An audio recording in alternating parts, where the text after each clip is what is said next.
Todos pongan el máximo de atención. Hoy vamos a hacer un bautizo del niño, ¿no? ¿Cómo, maestro? Muy bien. ¿Cómo se va a llamar? Michael. Michael, pues. Es necesario comprender lo que es el bautismo en sí mismo. Obviamente el bautismo es un pacto de magia sexual. Si se le va a bautizar el niño, con mucho gusto.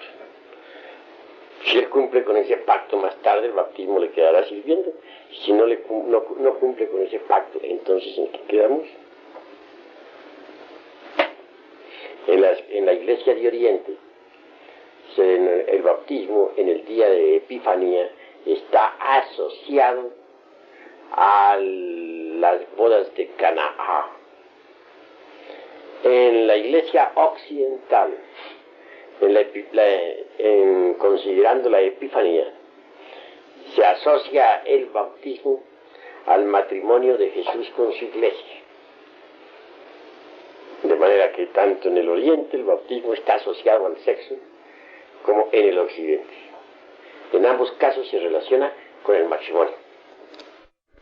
Es pues el bautismo un pacto de magia sexual. Si se cumple, el bautismo queda sirviendo. Si no se cumple, el bautismo no sirve de nada. Esa es la cruda realidad de los hechos. Ilustro a ustedes sobre todo esto, para que vayan comprendiendo lo que es la trascendencia esotérica del bautismo. La pila bautismal, por ejemplo, en las iglesias cristianas, representa precisamente a la piedra filosofal, a los órganos creadores. En cuanto a las aguas magnetizadas o aguas lustrales contenidas en la piedra, representan indubitablemente al esperma sagrado. Con otros términos diríamos que el agua es el mercurio de la filosofía secreta, que el fuego de las veladoras representa el azufre de la alquimia. Solo mediante el mercurio, o sea, la entidad del semen, y el azufre, o sea, la entidad del fuego, es posible lograr entonces el nacimiento segundo. ¿Qué se entiende por nacimiento segundo? Por nacimiento segundo se entiende el nacimiento del hombre verdadero. Recordemos las palabras de Jesús a Nicodemos: hasta que no nazcas de nuevo no podrás entrar en el reino de los cielos. Lograr el nacimiento segundo, eso es lo fundamental. Pero ese nacimiento segundo no se logra si no se han fabricado los cuerpos existenciales superiores del ser. Y esos cuerpos no se pueden crear de la nada, porque de la nada nada sale. Esos cuerpos hay que crearlos a base de mercurio y azufre. El mercurio, o sea, el alma metálica del esperma, está representado aquí en nuestros rituales con el pan de la transustanciación.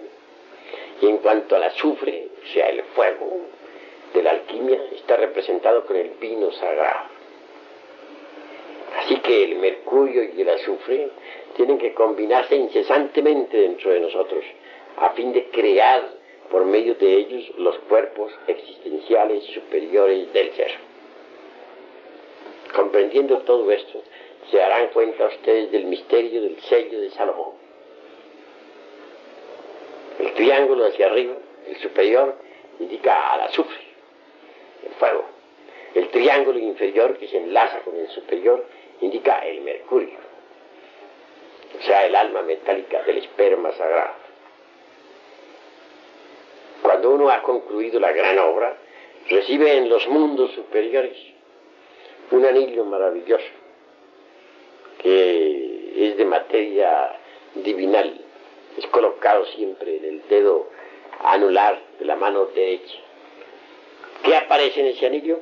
El sello de Salomón. ¿Qué indica tal sello? Que el iniciado ya logró, mediante los cruces incesantes del mercurio y del azufre, la piedra filosofal. Así que mediante los cruces incesantes del mercurio y del azufre, se logra en primera medida crear el cuerpo astral. Como segunda medida, crear el mental. Como tercera, crear el causal. Quien posea un cuerpo físico, un cuerpo astral, un cuerpo mental y un cuerpo causal, recibe por tal motivo los principios anímicos, espirituales, y se convierte en un hombre auténtico, en un hombre real, en un hombre verdadero. Así pues, quien llega a ser hombre verdadero se dice que ha llegado al nacimiento segundo. Porque si como animal intelectual nació con el nacimiento primero, como hombre verdadero viene a nacer con el nacimiento segundo. El nacimiento segundo es para los hombres reales. Todo eso se logra mediante los cruces incesantes del mercurio con el azufre. En el bautismo se alegoriza eso sabiamente. El agua contenida en la piedra representa precisamente al mercurio. El fuego de las veladoras al azufre de la alquimia. Si quien se bautiza sabe combinar inteligentemente el mercurio con el azufre, pues logra el nacimiento segundo. Entra al reino de los cielos.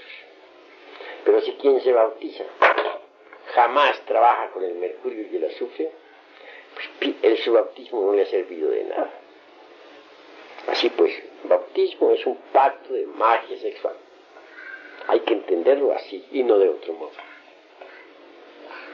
Se dice que el bautismo, la paloma blanca del Espíritu Santo, flota sobre la cabeza del niño que se va a bautizar.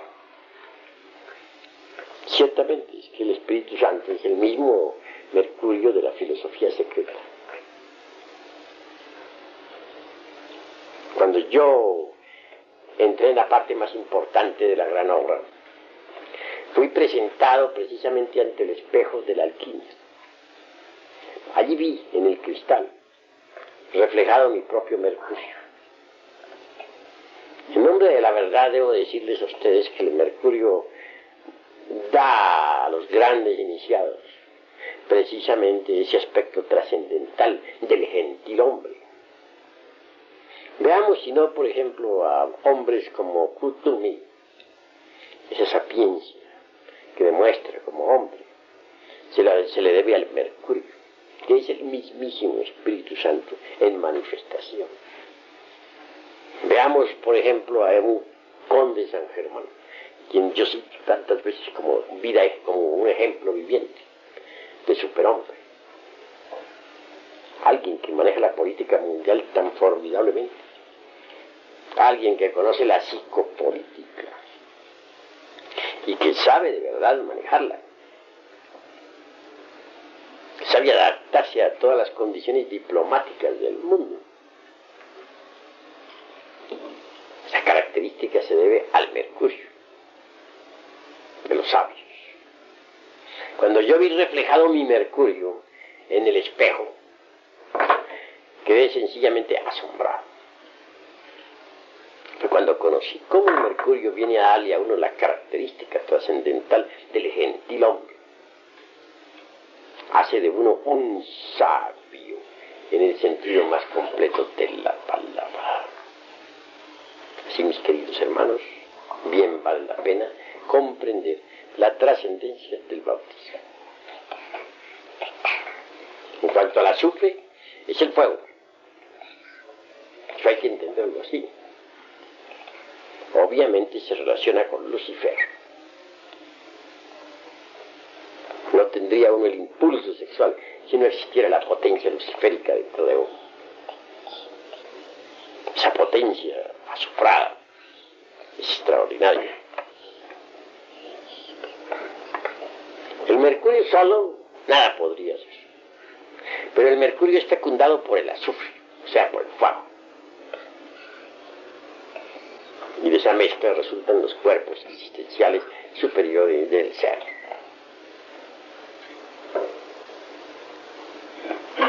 Es bueno ir entendiendo todas estas cosas para saber valorar el bautismo.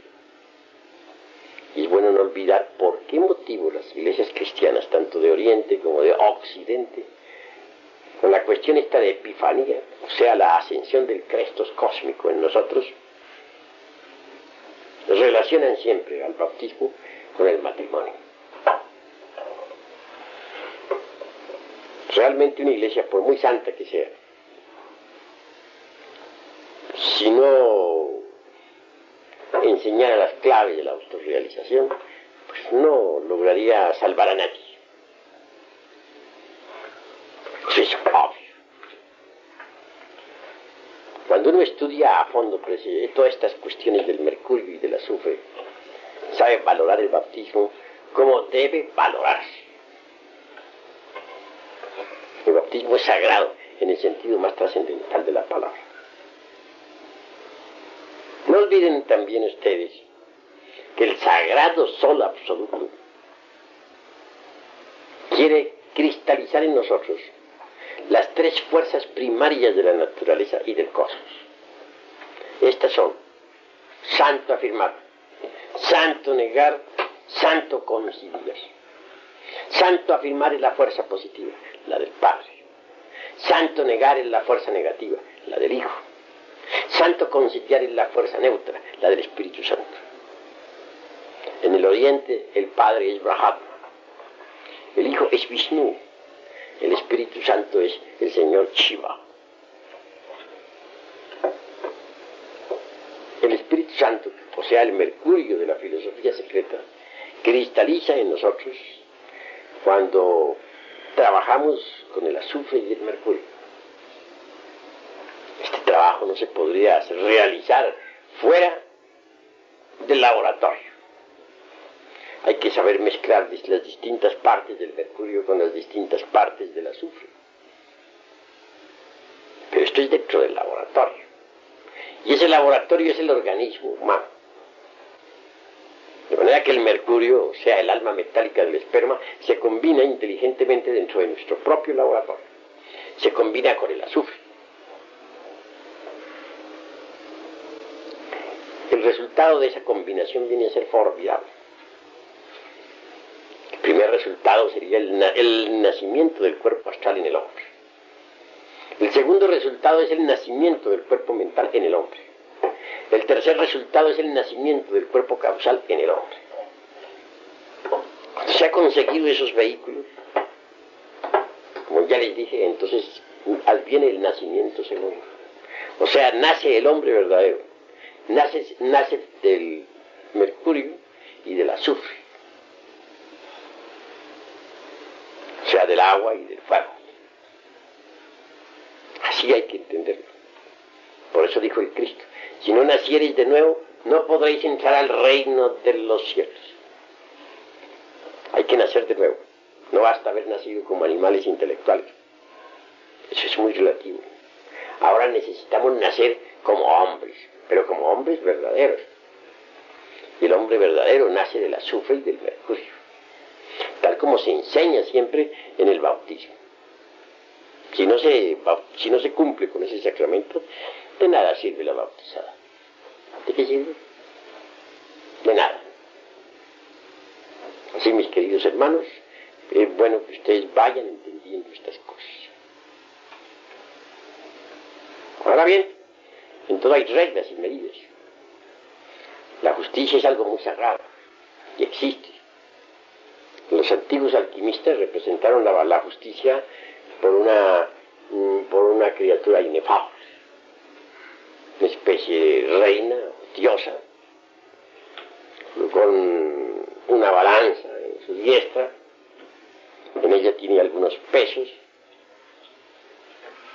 son necesarios para poder balancear la balanza.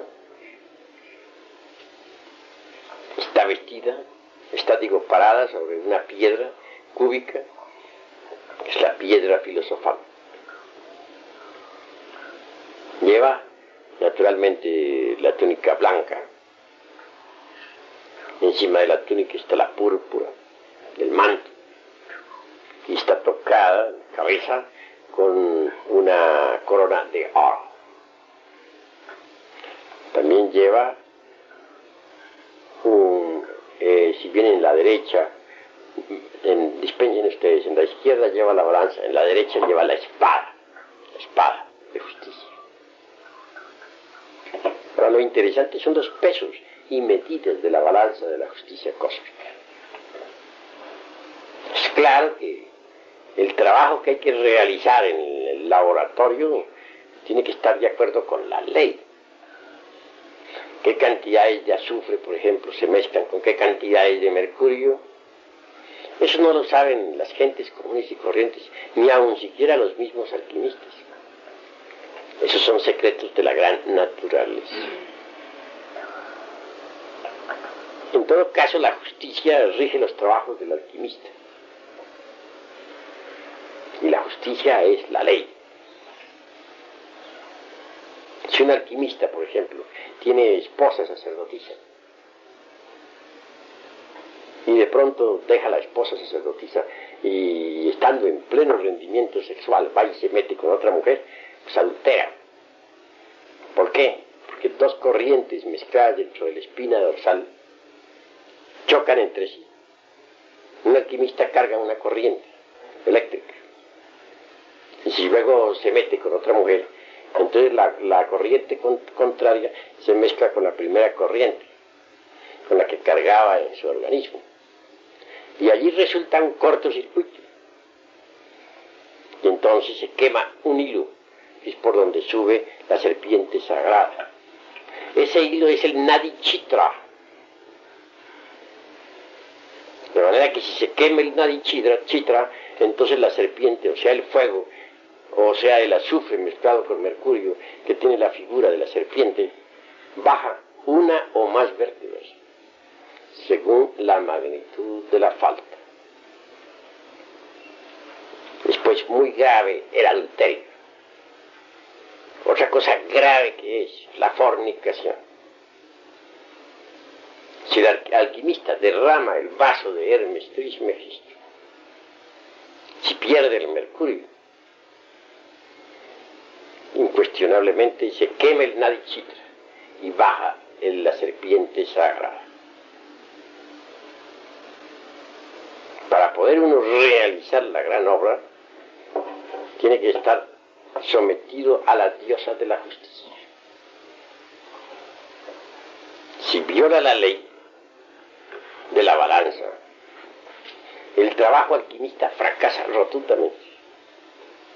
Téngase en cuenta que la fabricación de los cuerpos existenciales superiores del ser es una obra de alquimia, pero que esa obra tiene que estar dentro de los cánones del derecho de la justicia cósmica. De lo contrario hay fracaso inevitable.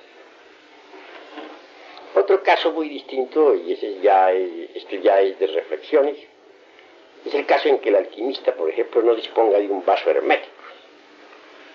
Supongamos que el alquimista tiene, dijéramos, un vaso hermético destruido, que ya no sirve, que no funciona.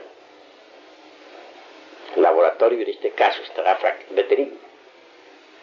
No funcionará porque no dispone de un vaso hermético para la combinación del azufre y del mercurio. ¿Pero qué se entiende por vaso hermético? Son términos que los hermanos deben ir comprendiendo. Vaso hermético es lo que se denomina el cáliz o el mismo yoni femenino. Eso se entiende vaso hermético, el órgano sexual femenino. ¿Y qué se entiende por lingam? Son términos con que deben familiarizarse los hermanos, sobre todo los misioneros, porque no va uno a hablarle al pueblo en lenguaje vulgar. Las cosas sagradas del sexo se deben exponer con honestidad. Se entiende pues por lingam el órgano sexual masculino, el phallus griego. Y observen ustedes la forma como explico los misterios del sexo, que no estoy utilizando ningún término vulgar, y lo hago a propósito para que los misioneros a su vez, cuando estén enseñando, sepan enseñar, que eviten cuidadosamente los términos grotescos, o dijéramos inmodestos. Si un vaso hermético, ya expliqué qué cosa es un vaso hermético, no sirve, si ha sido destruido, ya no sirve para la gran obra. El alquimista tiene pleno derecho, por ley, a escoger un nuevo vaso hermético, y en eso no hay delito. Más grave sería que la gran obra quedara estancada y que el alquimista fracasara. Ahí sí sería lo grave. Pero aún así, el alquimista no debe hacer jamás su voluntad personal, porque si hace su voluntad personal, fracasa. El alquimista tiene que obedecer la voluntad del Padre. Téngase en cuenta que uno no puede entender la ciencia de la gran obra si antes no ha recibido el donum Dei. El donum Dei es el don de Dios para entender la ciencia de la gran obra. Uno no podría entender esta ciencia si no ha recibido el donum Dei, el don de Dios que le permite entender. Y ese don, el único que puede dárselo a uno es el Padre de todas las luces. Solo Él puede darle a uno el donum Dei. Así que la ciencia de la alquimia es muy sagrada. Tomar un vaso hermético para el trabajo es loable, pero siempre y cuando el Padre de todas las luces sea el que ordena, y no uno. Porque si uno hace su voluntad personal, si uno hace lo que le viene en gana, fracasa en la gran obra.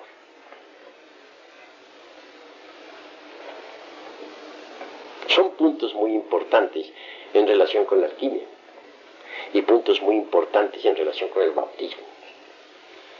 Porque cuando se habla de bautismo y de alquimia, se habla de lo mismo. El bautismo es un pacto de magia sexual. Así pues, el bautismo encierra en sí mismo una fórmula, la extraordinaria fórmula de la alquimia.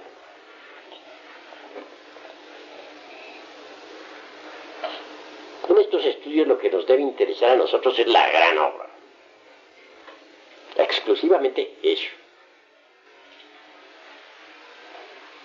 Y en la realización de la gran obra, lo único que cuenta es la ley de la balanza, o sea, la ley de la justicia cósmica. Esta está por encima de todos los falsos códigos de moral que existen por ahí, por encima de todos los prejuicios y al margen de toda clase de sentimentalismos morbosos. Aquellos que están esclavos únicamente de los prejuicios, del que dirán, de las máximas, dijéramos, de ética existentes en los distintos códigos morales del mundo, se quedan con el mundo, pero no con la gran obra. Si hemos de cumplir con el bautismo, tenemos que ser sinceros consigo mismos y trabajar de verdad para conseguir el nacimiento segundo. Y una vez conseguido el nacimiento segundo, en modo alguno podríamos detenernos. Quien ha logrado el nacimiento segundo debe luchar intensivamente para integrarse con la divinidad. Si un hombre no se integra con la divinidad, tarde o temprano tendrá que involucionar entre las entrañas de la tierra. No se integran con la divinidad los hombres que no eliminan los agregados psíquicos inhumanos que en nuestro interior cargamos. Esos agregados psíquicos inhumanos son mercurio seco. Todo ser humano carga mucho mercurio seco y azufre venenoso o arsenicado. El mercurio seco debe ser eliminado. Y en cuanto al azufre venenoso, este reside en los bajos fondos animales de cualquier ser viviente. Si no eliminamos ese azufre venenoso o arsenicado, no progresamos. Y si no eliminamos también el mercurio seco, no progresamos. Cuando uno elimina mercurio seco y azufre venenoso, pues entonces consigue que el oro se fije en el mercurio. Si consideramos que los cuerpos existenciales superiores del hombre son esencialmente condensaciones del mercurio azufrado, con algo de sal sublimada, podremos entonces entender la relación que existe entre el oro y el mercurio. Aún en las minas vemos la íntima relación existente entre el oro y el mercurio. Los átomos de oro deben ser fijados en el mercurio. Normalmente el mercurio está asociado al oro. Dentro de nosotros existe el antimonio. Este no es una mera sustancia química como creen muchos. El antimonio es una de las partes autoconscientes del ser. Esa parte, ese es un artífice que cargamos todos en nuestro interior. Todos llevamos antimonio en lo más íntimo de nuestra psiquis. Esa parte autoconsciente, ese artífice, ese alquimista, es quien fija los átomos de oro en el mercurio, es decir, en nuestros cuerpos existenciales superiores del ser. Cuando los vehículos existenciales superiores del hombre han quedado constituidos por oro puro, incuestionablemente sirven para recubrir al espíritu metálico que todos llevamos dentro. Quiero referirme al Cristo íntimo, al magnés interior de la cábala y de la alquimia, al Señor. Estos vehículos compenetrándose mutuamente y entre sí, son denominados en la alquimia el tosoma helíaco, el cuerpo de oro del hombre solar. Quien posea el tosoma helíaco, obviamente puede recubrir con el mismo al Cristo íntimo. El Cristo íntimo recubierto con el tosoma helíaco constituye la piedra filosofal. Ya ven ustedes lo que es la piedra filosofal. Se dice que esa piedra puede vivir entre el fuego, es fusible como la manteca. Pero hay del alquimista que la arroje al agua, porque se disuelve. ¿Qué quiere decirse, o qué quiere expresarse con eso de arrojar la piedra al agua? Básicamente el que derrame el vaso de Hermes, o el adúltero, para esa clase de seres, son las tinieblas exteriores donde no se oye sino el llanto y el crujir de dientes. Arrojar la piedra filosofal al agua es eso. En ese caso, se funde un metal y la piedra se dice que se evapora. Es decir, el espíritu metálico escapa. El Cristo escapa. Se pierde la piedra, se disuelve. Puede atravesar la piedra filosofal a través de un cristal sin romperlo ni mancharlo. De la piedra se puede sacar el elixir de larga vida.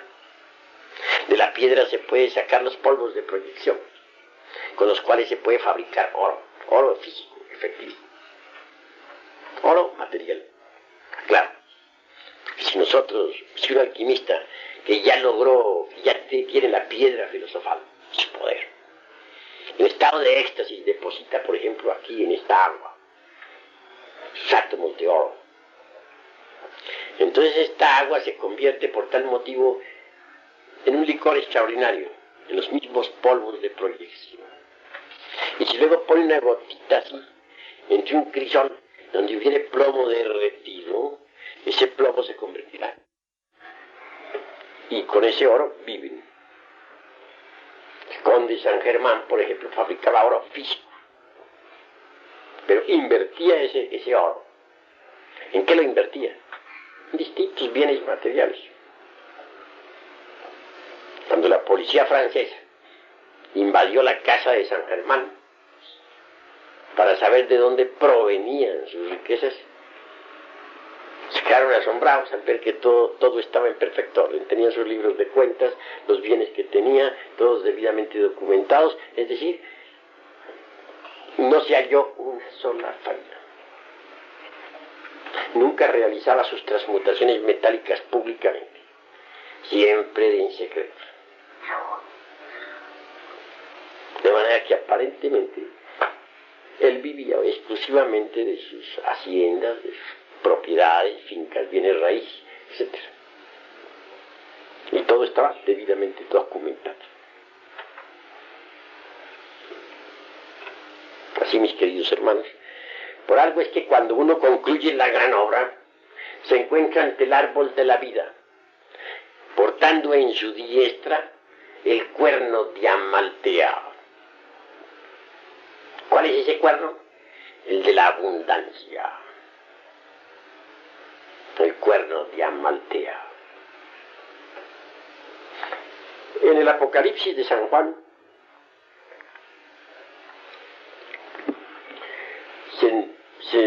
se le dice a las gentes: te sientes grande, te sientes rico. Bueno, eso sería muy largo citarlo, pero poco más o menos les digo el sentido de las palabras. Pero no te das cuenta que eres un cuitado, pobre, desnudo y miserable. Son palabras que no las entienden sino los iniciados. Nadie más. ¿En qué sentido se es pobre, miserable? Bueno, voy a hablarles algo que a ustedes posiblemente, que en las distintas escuelas, digo, pues no entenderían a fondo. El oro es el que manda, mis queridos amigos. El oro y nada más que el oro. En el mundo físico vemos que un individuo que tiene mucho dinero manda con su dinero. Así digamos lo que digamos, manda. Si nosotros no tuviéramos con qué pagar esta casa, ¿qué sucedería? Eso sería arce. Para la calle, ponen de patitas en la calle, ¿verdad? Bueno, total que la cruda realidad de los hechos es esa, físicamente. Pero bueno, dirán ustedes, ¿pero qué tiene que ver esto con lo esotérico, con lo espiritual, con lo trascendental, con lo divinal? ¿No es acaso que el maestro está materializando, metalizando la enseñanza? No, mis amigos, no es eso. La cruda realidad de los hechos es que si nosotros no tenemos oro en nuestros cuerpos existenciales superiores del ser, después de haberlos fabricado, somos unos cuitados como nos trata el Apocalipsis, de desnudos, de cuitados, de pobres, de miserables. Es verdad. San Germán no hubiera podido hacer oro si no hubiera tenido oro adentro. ¿Dónde lo tenía? Pues en sus cuerpos, su aura. Oro de la mejor calidad. Oro cual ninguna de las minas de la tierra puede producir. Entonces, en síntesis alquimista, ¿qué es lo que queremos nosotros? Estamos reunidos aquí en tercera cámara. ¿Qué buscamos? Les voy a ser sincero. Fabricar oro. El que no sabe hacer oro no sabe nada, aunque se haya metido en la cabeza millones de volúmenes. Si no sabe hacer oro, es un ignorante. Nada sabe. Fabricar oro. ¿Pero dónde lo vamos a fabricar?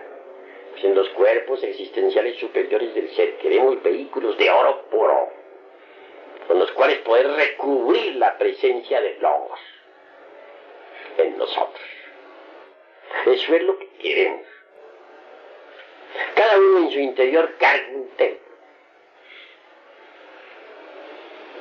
Ya vimos el caso de nuestra noble madrecita Dolores. Bueno, ya platicábamos sobre el asunto de un templo. Ese templo es de ella. Lo carga. Ese es su templo. Cualquiera puede visitar. Yo tengo mi templo. También lo tengo. Y ustedes en astral, si se proponen visitar mi templo, pueden visitarlo. Pero no se olvide que cuando ustedes entren en ese templo han entrado en mi conciencia. Yo cargo el templo aquí, se proyecta en los mundos superiores. ¿En qué forma se proyecta? Como una catedral, verdaderamente. Si les digo que esa catedral, pues,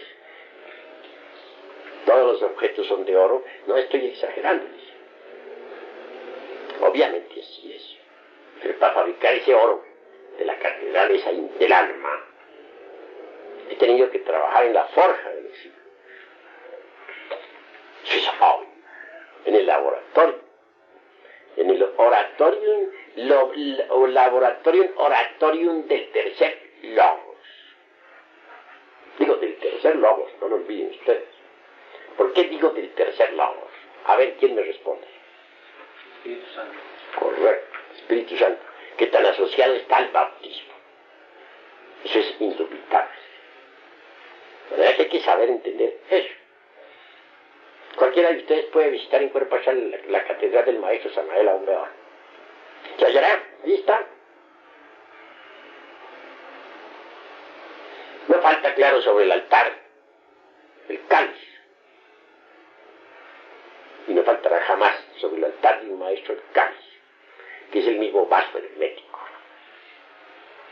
Si faltara, el templo estaría triste, pobre, miserable. ¿Cómo ir a faltar sobre el ara? El santo grial, eso sería un absurdo. En ningún templo de misterios mayores falta el santo grial. Eso es indubitable. ¿Ustedes saben cuál es el santo grial? Creo que sí saben, algunos. Es el mismo vaso hermético. Hasta los dioses, los templos de los dioses, está el santo grial. En ese vaso hermético colocan los judíos el maná del desierto. Ese maná con el que se alimentaban los israelitas entre las arenas del desierto, con el que se mantuvieron durante 40 años. Pero ¿por qué tenía que estar precisamente en el gomor, la copa, el vaso hermético, el maná del desierto con el que se alimentaban los judíos? Ahora, ténganse en cuenta que ese vaso está a su vez colocado dentro del arca de la alianza.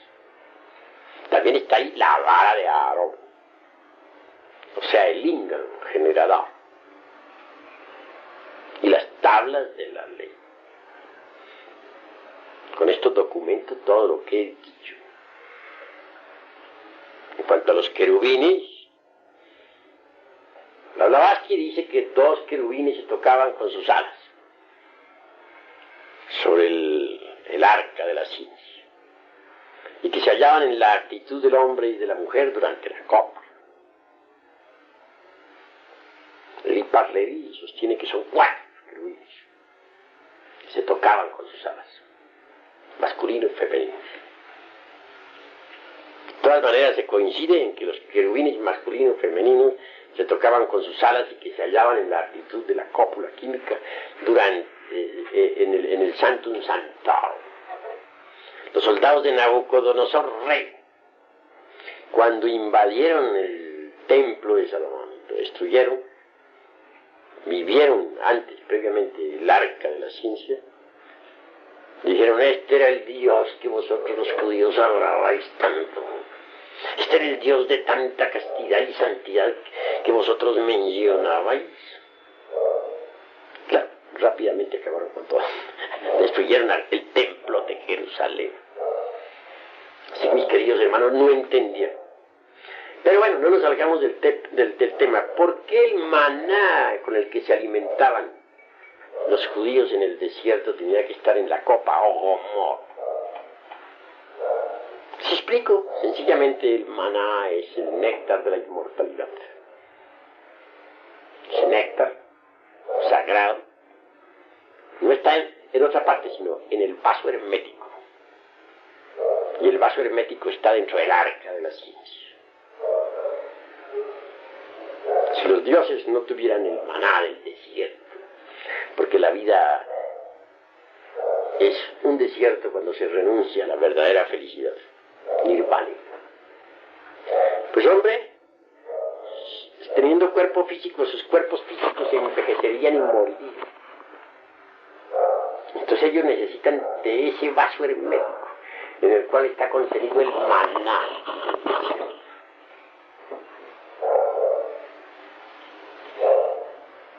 Quienes tengan entendimiento entiendan, porque ahí hay sabiduría. Saber entender.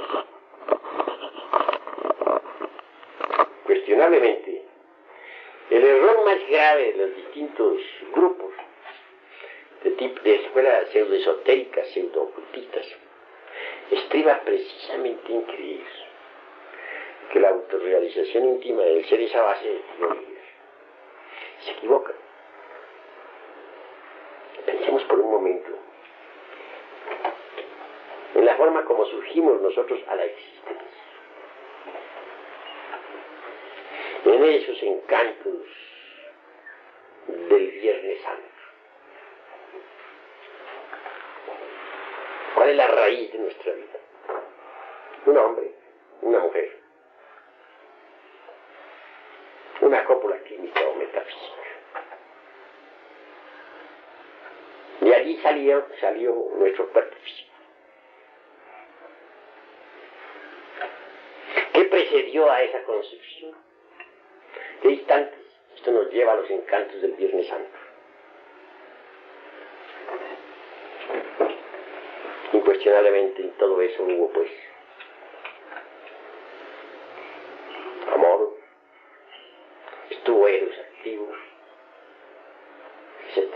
Estuvieron también las fuerzas cósmicas más poderosas del universo, las que crearon precisamente al universo. Pero, ¿y las teorías dónde estuvieron? Todos esos millones de volúmenes, de escuelas, ¿dónde estaban? No, nada de eso existía para nosotros. Entonces, ¿de dónde surgió pues este cuerpo que tenemos? ¿Por qué vino a la existencia? Así también digo a ustedes, que solo entendiendo esos misterios del Viernes Santo, tan fundamentales para los trabajadores de la gran obra, se logra la cristificación, la autorrealización íntima del ser. Esto es cuestión de sexo, de fuerza erótica, de ondulaciones cósmicas de amor, de emoción trascendental y de gran voluntad. Por ese camino trabajando se hace oro. Y el que llega a tener oro es inmensamente rico. Mediante el oro puede uno mandar a la naturaleza y la naturaleza le obedece. Quien tiene vehículos existenciales de oro es el amo, rey y señor del universo, según la orden de Melquisedec.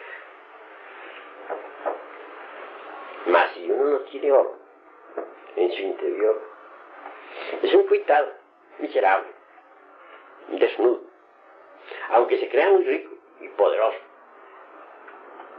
Así pues, el objetivo de nuestros estudios es uno, fabricar oro.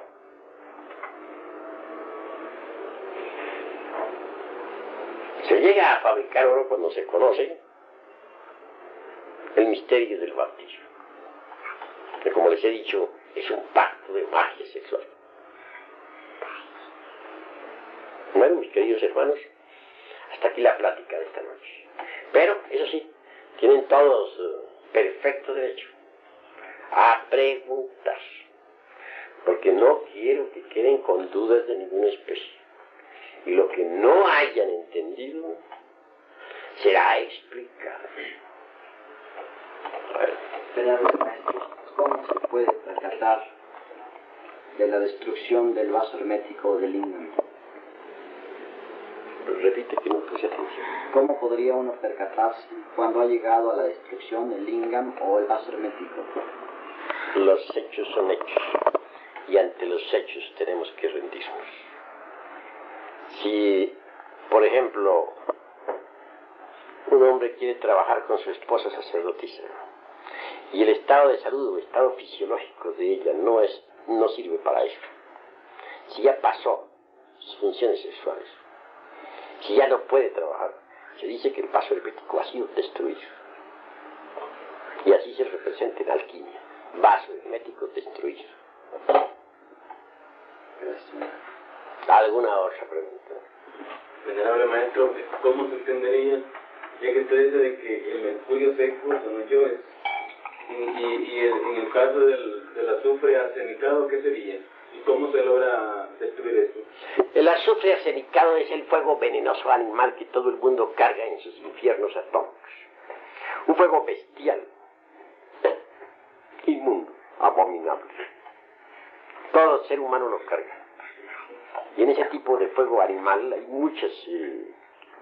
muchos agregados psíquicos vivientes, de tipo dijéramos, que pertenecen a las leyes, al mundo 96 de la...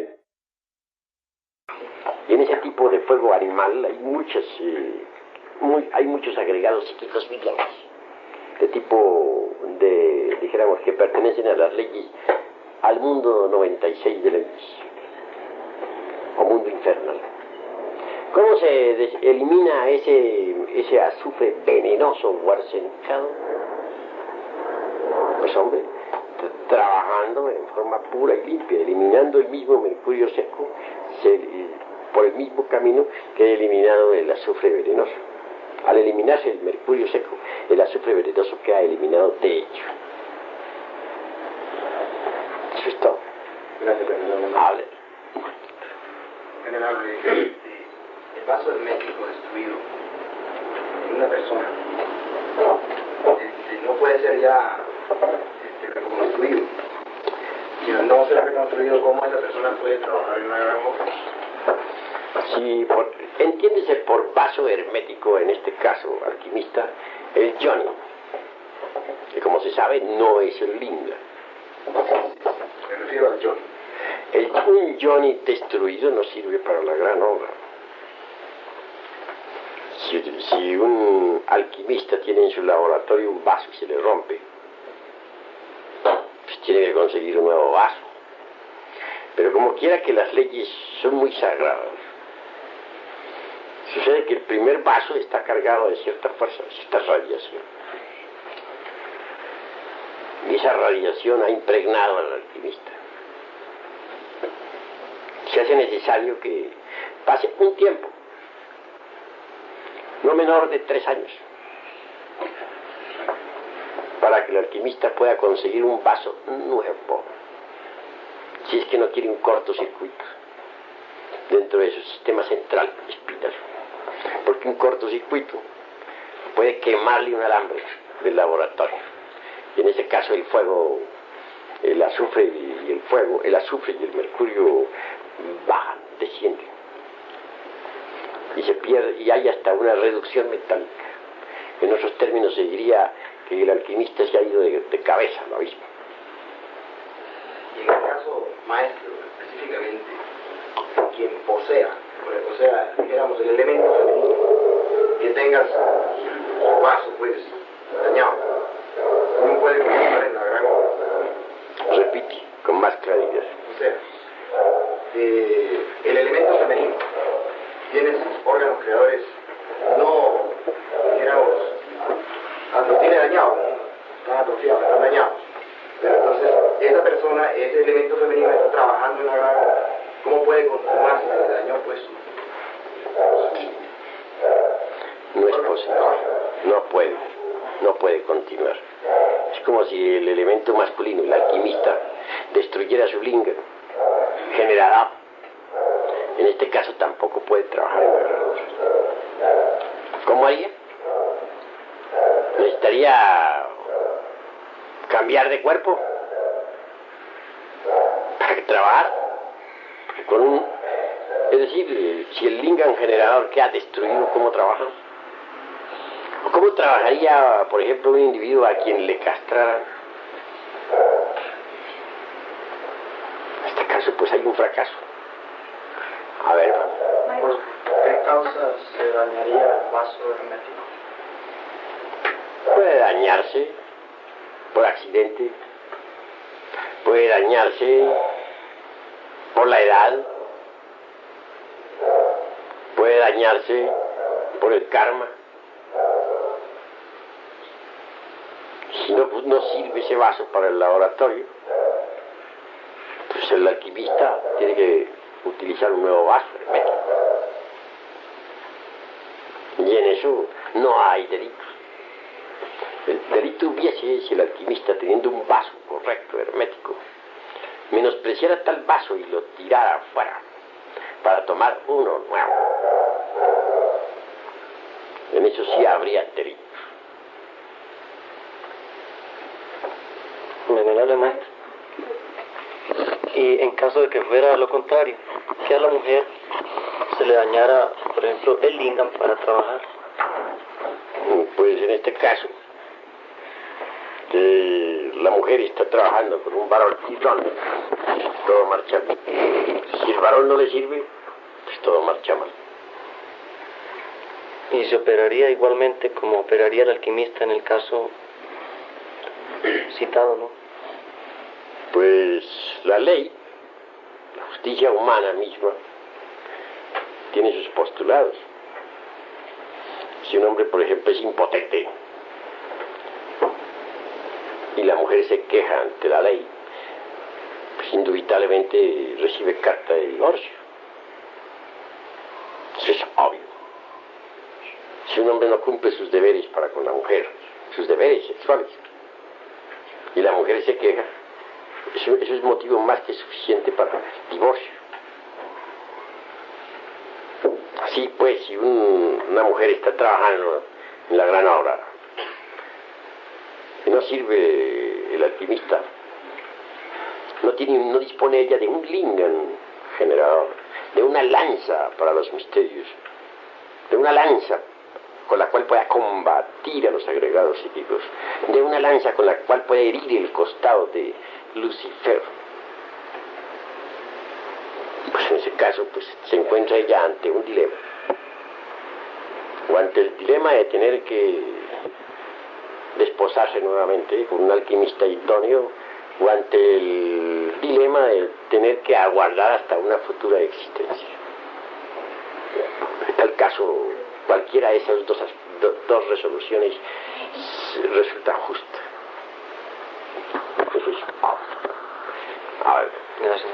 Si ese caso se presenta por karma, venerable maestro, ¿se podría esperar hasta que alguna de esas personas cancelara la deuda? Sí, puede esperar perfectamente bien. También un alquimista que ha perdido el vaso hermético puede esperar, si quiere, hasta la futura existencia, o aguardar 50 existencias hasta que encuentre un vaso bueno. Pero ese sería el colmo de los colmos, ¿no? Lo mejor es que el iniciado deje toda clase de sentimentalismos morbosos y tome un vaso hermético idóneo para el trabajo en el laboratorio. Nosotros debemos dejar aquí las actitudes pesimistas, dijéramos el tamas de la inercia, esa especie de flojera mental o espiritual que tanto abundan en las escuelas de tipo pseudoesotérico y pseudofutista. Eso es claro. Maestro, y en el caso de que el vaso hermético está bueno, pero la dama no quiere colaborar en la fragua. ¿Quién? La dama no quiere trabajar en la fragua y ya lleva determinado tiempo de no colaborar el esposo. En este caso, ¿qué puede hacer el esposo? Pues hombre, para eso el vaso está bueno, pero si ya no quiere trabajar en la gran obra, si no le da por trabajar, iba a decir un término un poco más duro, pero se saldría del concepto cátedra, naturalmente no le queda más remedio al alquimista sino buscar un vaso hermético idóneo que sirva, alguien que colabore, que coopere. Pero eso no podría hacerlo sino después de varios años de duros ruegos y súplicas a la esposa sacerdotisa que coopere. Porque escrito está que solo por causa de fornicación se le debe dar a la mujer, dijéramos, divorcio, si hay fornicación. De manera que si la mujer fornica, hay derecho. Si una mujer quiere que el alquimista fornique, y el alquimista quiere autorrealizarse y ella quiere fornicar, ahí se le debe dar carta de divorcio inmediatamente para que fornique con otro, pero no con el alquimista. Tiene espera que una de dos, o nos resolvemos a entrar al reino por asalto o fracasamos. El reino se toma por asalto. Los valientes lo han tomado. Si no se procede así, se fracasa. Estando precisamente yo en los mundos superiores de conciencia cósmica, hube de solicitar al Padre me mostrara la síntesis de mis trabajos más recientes en la fragua encendida del Vulcano. Entonces el Padre me llevó a una gran ciudad, una de esas ciudades finas, ciudades mágicas, las cuales hay 4 importantes en Europa. Nosotros tenemos una en Yucatán, fundadas antiguamente por los tuatas de Danang, que fueron, entre otras cosas, grandes viajeros finos. Bien, allí encontré a muchos adeptos de distinto grado de esplendor. Hasta encontré adeptos exentos. ¿Ustedes saben lo que es adeptos exentos? Significa adeptos exentos ya de karma, no deben karma. En el esoterismo se dice adeptos exentos. Claro, que todos organizamos una excursión a la cima de la montaña tercera. Grandiosa fue tal excursión. En los mundos superiores de conciencia cósmica se pasa por vivencias trascendentales, divinales y formidables. Cuando conseguimos llegar a la cima con el ánimo de encontrarnos con Yod-Hebe, el anciano de los días, entonces tuvimos la grata sorpresa de hallarle transformado en una palmera elevadísima. La palma es el símbolo de la victoria de Cristo. Todos los adeptos se prosternaron en tierra para rendir culto a Yod-Hebe. Sabía que esa palmera era mi real ser, pero el anciano de los días, es decir, el interior de mi interior, para hablarles a esta vez a ustedes en el lenguaje de la pistisofía. Es un lenguaje esotérico, simbólico, alegórico. Claro, yo avancé, como quiera que el cuerpo astral tiene cierta elasticidad, ductilidad. No me fue difícil aumentarle su tamaño para tomar aquella palmera por aquí, como quien dice, por el cuello, y asirla con fuerza hacia mi pecho, y acariciar sus hojas, sus ramas. Aquellos adeptos, venerables, venerabilísimos.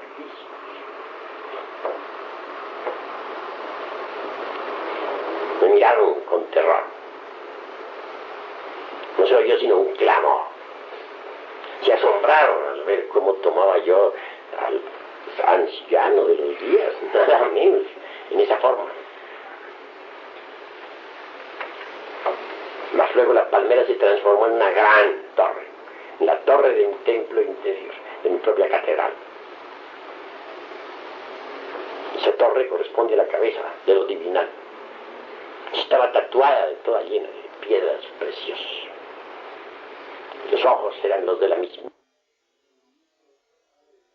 Dignísimos hermanos gnósticos de la República Dominicana, a vosotros me dirijo. El tema de hoy versa sobre las levitaciones místicas. Indubitablemente es la cuarta coordenada, el mismo hiperespacio de la hipergeometría, mediante el cual es posible realizar actos sobrenaturales, como son la desaparición o aparición de un cuerpo en el espacio tridimensional de Euclides, o la salida de un objeto cualquiera del interior de una caja herméticamente cerrada. Ostensiblemente se ha demostrado que cuando un electrón y un positrón se aniquilan para liberar energía, dos granos de luz aparecen, o más exactamente, dos rayos gamma. Las experiencias que han verificado el crudo realismo de este fenómeno secuencialmente vienen a demostrar la existencia de la cuarta dimensión. Incuestionablemente, los variados fenómenos de levitación auténtica fueron siempre posibles mediante el agente extraordinario de la cuarta vertical. No está de más afirmar en forma enfática y sin mucha prosopopeya que la levitación mística es una elevación inusitada del cuerpo físico por encima del suelo. Como quiera que muchas gentes no saben ni el ABC de esta cuestión, conviene citar a variados anacoretas que ante diversos públicos levitaron. Empecemos con San Esteban, rey de Hungría, ínclito señor medieval, muerto en el año 1038, quien flotara en el aire una noche cuando oraba en su tienda. Continuemos con San Dunstan, arzobispo de Canterbury, perínclito varón de Dios, quien precisamente el día de la Ascensión, 17 de mayo de 988, se elevara milagrosamente hasta la majestuosa bóveda de la catedral. Siguen en orden sucesivo varios esclarecidos cenobitas e insignes damas de reconocida santidad. Veamos. San Ladislao de Hungría, 1041-1095, renombrado anacoreta, quien en histórica noche flotara sobre el suelo mientras oraba en el famoso monasterio de Marandín. Santa Cristina la Admirable, 1150-1224, ilustre mística, que habiendo sido ya dada por muerta, se elevara deliciosamente hasta la bóveda de la iglesia en pleno servicio fúnebre. Santa Isabel de Hungría, insigne matrona. San Edmundo, Santa Ludgarda, afamada religiosa. El bienaventurado Gilles de Santarém, la misteriosa Margarita de Hungría, la espiritual Santa Dulcelina, el preclaro Santo Tomás de Aquino, famoso señor de sabiduría, Santa Agnés de Bohemia y muchos otros que, sumergidos dentro de la cuarta dimensión, flotaban durante el éxtasis. Elevaciones extraordinarias, mágicos vuelos, salidas en vertical rápidas, suspensiones, ascensiones, pasadas, transportes, circuitos aéreos a gran altura, éxtasis, júbilo y arrobamiento. Dice la leyenda de los siglos, y esto lo saben los divinos y los humanos, que cuando nuestro hermano Francisco de Asís, 1186-1226, llegó al ocaso de su vida, se multiplicaron sus éxtasis en el monte Averno. Su bien amado discípulo, el hermano León, quien dichoso le llevaba los alimentos, le encontraba siempre en estado de arrobamiento fuera de su gruta, a buena altura, flotando sobre la perfumada tierra. A veces llegaba hasta las hayas, desaparecía de la vista, se iba por entre la cuarta coordenada.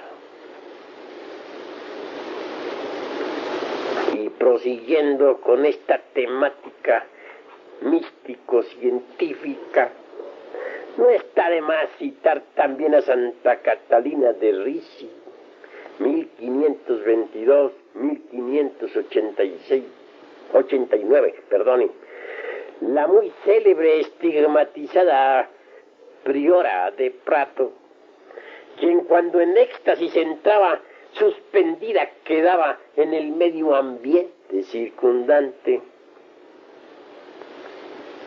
Muchos otros penitentes, cenobitas, como San Francisco de Paula, San Francisco de Alcántara, Santo Tomás de Vinalova, San Francisco Javier, etc., se desprendían del suelo en sus éxtasis y se mantenían en el aire ante el asombro extraordinario de la conciencia pública.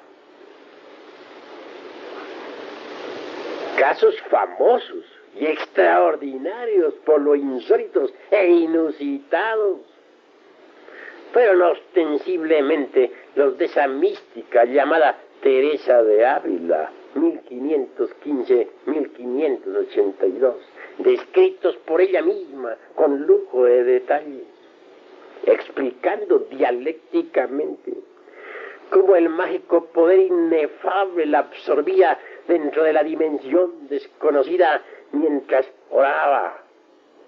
Entonces flotaba ante las asombradas religiosas. Cualquier día de esos tantos, no importa cuál, aquella santa estaba tan alta sobre el piso que no le pudieron dar la hostia.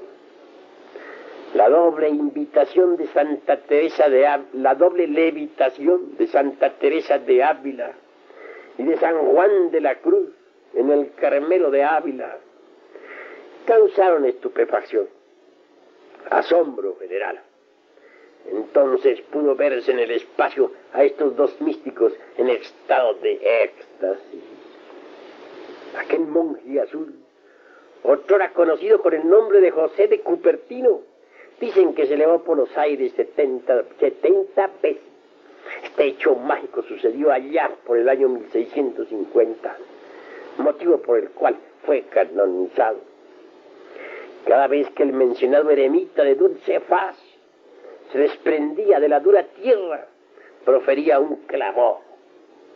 Interrogado por el cardenal de Lauria sobre este extraño y misterioso grito en el instante preciso del vuelo, el santo respondió esotéricamente: la pólvora, cuando se inflama en el arcabuz, estalla con gran ruido. Así el corazón, abrazado por el divino amor. Amén. Escudriñando viejos manuscritos, con tesón de clérigo en la celda, hemos hemos hallado en la tierra sagrada de los Vedas la siguiente frase: aquel que meditar en el centro del corazón logrará control sobre el Tattva Vayu, principio etérico del aire. Alcanzará también los siddhis, poderes de los santos, Ushari, Kechari, Kaya, etcétera, etcétera, etcétera. Flotar en el aire, meter su espíritu dentro del cuerpo de otra persona, etcétera. Alcanzará el amor cósmico y todas las cualidades sálvicas divinas. El desarrollo sustancial del corazón tranquilo es impostergable e inaplazable cuando se trata de aprender la ciencia de los jinas, la doctrina de la levitación. Incongruente, inconexo con el tertium organum o tercer canon del pensamiento sería el intentar la idoneidad de jinas sin haber educido y vigorizado previamente los místicos poderes de los santos en el corazón tranquilo. Nunca quisiéramos interdecir o vedar las esotéricas prácticas de mágica levitación. Trabucar, aguar, en modo alguno es nuestra intención. Solo nos proponemos sugerir el sacrificio intelecto, sacrificio del intelecto, si es que anhelamos de verdad el armonioso desarrollo de los fuegos del corazón. La mente teorética y especulativa se expansiona, extiende y desenvuelve a expensas de las sutiles energías del corazón. Y esto es muy lamentable. La cerebración intelectiva mecanicista succiona, vampiriza sin misericordia alguna los poderes vitales del corazón. A través de muchos años de constante observación, estudio y experiencia, pudimos verificar plenamente que el sujeto pseudo-esoterista o pseudo-ocultista, autoencerrado dentro de su mundillo, geldre o sauquillo razonativo, intelectivo, en el terreno levitacional práctico, resultaba de hecho un verdadero fracaso. No está de más imitar a José de Cupertino en sus oraciones y sus éxtasis, a fin de que el corazón abrazado por el divino amor se desarrolle armoniosamente, capacitándonos para penetrar conscientemente con el cuerpo físico dentro de la cuarta vertical, más allá del espacio tridimensional de Euclides. Incuestionablemente aquellos 60 ancianos aztecas que en el cerro de Coatepec hicieran sus operaciones y círculos mágicos para sumirse luego en la cuarta coordenada, habían desenvuelto cada uno por anticipado los fuegos maravillosos del corazón.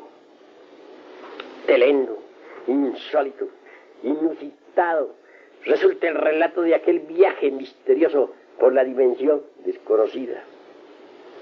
Indubitablemente en el universo paralelo de la cuarta dimensión, cualquier metamorfosis es posible. Lucifer náhuatl, forzado por aquellos conjuros, transformó a los 60 de Montezuma en aves, bestias feroces, leones, tigres, adibes y gatos espantosos. No es pues mera jactancia, embullo